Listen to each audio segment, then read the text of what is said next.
Hello friends. Today we are going to discuss about paranoid personality disorder. I am Dr. Suresh Padadmat, Professor of Psychiatry, working at National Institute of Mental Health and Neurosciences, Bangalore. In this video, I'll be discussing about paranoid personality disorder, how to diagnose, what is the prevalence, comorbid conditions, and management of paranoid personality disorder.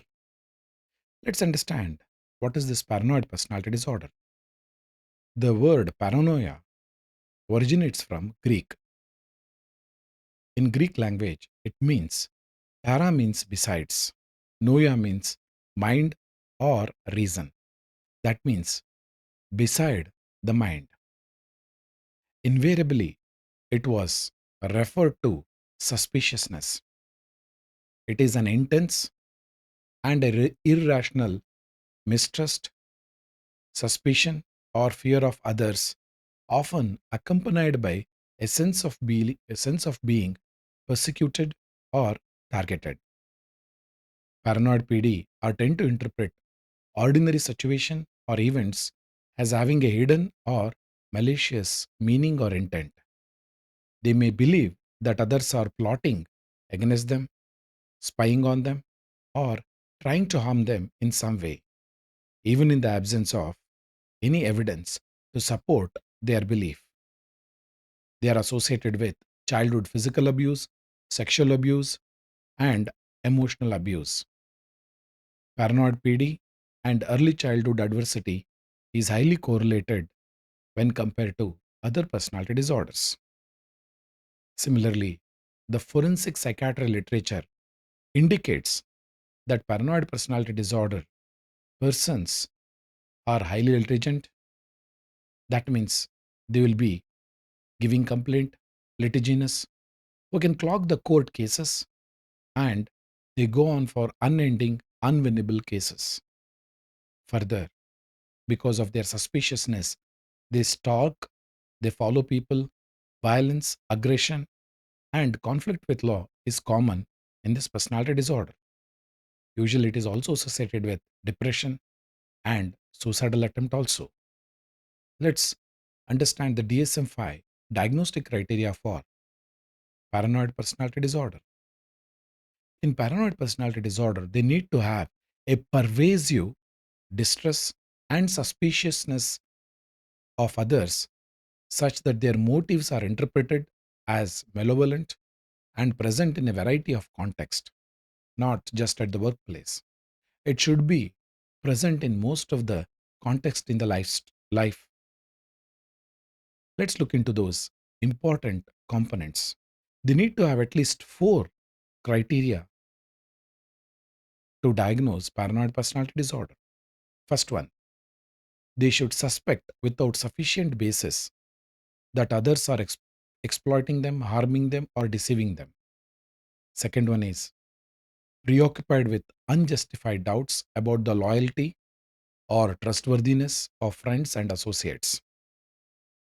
Third one, they are reluctant to confide in others because of unwarranted fear that the information will be used maliciously against him or her. They read hidden meaning or threatening meaning into benign remarks or events. Persistently, they bear grudges. They pursue attacks on the character or reputation that are not apparent to others and is quick to react angrily, or they do counterattack. They have recurrent suspiciousness without justification regarding the fidelity of the spouse or sexual partner. All these symptoms should not be secondary to substance use or any psychiatric condition. If this person had premorbidly this kind of personality and later he develops schizophrenia, that means you need to make a diagnosis of paranoid personality disorder and also schizophrenia. That means it is allowed. But however, the same symptom cannot be attributed to two illnesses. What is the prevalence? If you look at the prevalence of paranoid personality disorder, part 2 of National Comorbidity Survey talks about 2.3%, whereas National Epidemiological Survey on Alcohol and Related Disorders 4.4%. That is somewhere 2 to 4% is the prevalence. Let's look into the differential diagnosis. The paranoid personality disorder and delusional disorder sometimes very difficult to differentiate. Let's understand paranoid PD. Paranoid PD, the onset is usually invariably in the adolescent or early adulthood. There will be a pervasive pattern of suspiciousness, mistrust in all domains of the life. That means it ranges in all aspects. They do not trust any relationship. They suspect that there is a plot against them, and they do not trust even their friends and relationships. But however, they do not have delusions and hallucinations. Maximum they have more valid ideas. Whereas delusional disorder will have one delusion. Along that one delusion, if you grant, there will be a logical explanation to the rest of systematization of explanation of their psychopathology.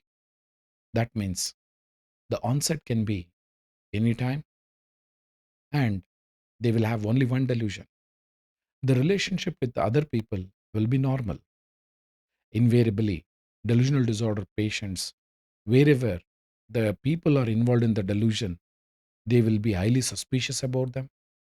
They may be violent against them, and conflict with law is well known. However, the psychopathology is well established here and it is systematized. Similarly, if you compare between paranoid PD and schizophrenia, as you know, schizophrenia has hallucinations, multiple delusions, disorganized behavior, impaired activities of daily living, disorganized behavior, biological, social, and occupational dysfunction that may not be seen in paranoid PD at all.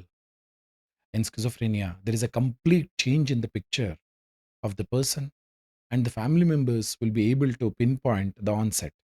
Whereas in paranoid PD, they will say, this person is from the beginning is like this. Let's look into the diagnosis of paranoid PD, how it is done.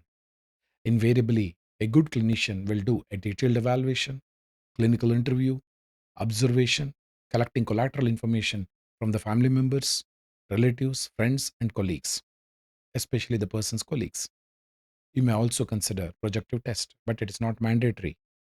Other personality disorder assessment scales such as Personality Assessment Inventory Scale, that is SPI, SCID 5, that is Structured Clinical Interview for DSM 5, Minnesota Multiphasic Personality Inventory 2, Million Clinical Multi Auxiliary Inventory 3, Personality Diagnostic Questionnaire 4.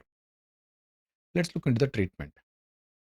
As you know, all personality disorder, the treatment approach is either psychotherapy or medication, sometimes the combination of both. Unfortunately, in paranoid personality disorder, the, the research is lacking. The research with regard to the outcome of psychotherapy, the research regarding the effectiveness of any medication is lacking. Hence, to recommend evidence based recommendation for treatment for paranoid personality is lacking. Low dose antipsychotics and cognitive behavioral therapy has been advocated. To conclude, my dear friends, the prevalence of paranoid PD is somewhere around 2 to 4%. Studies on paranoid PDs are very few. Hence, evidence based recommendation for treatment does not exist. The treatment is symptomatic. The medications is given whenever the suspiciousness becomes very severe, such as antipsychotics can be given. Sometimes it is given for aggression also. If the patient develops comorbid depression, antidepressant can be considered.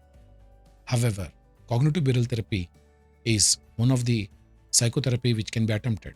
Unfortunately, since the paranoid PD suspects even the therapist, the trust cannot be built. Hence, the rapport will be lacking. Engaging a paranoid PD in a therapy is the biggest challenge for the therapist. Hence, at this point of time, we do not have any standard approved treatment for paranoid PD. However, you can try low dose antipsychotics and try cognitive behavioral therapy. Thank you very much for your valuable time. Stay safe.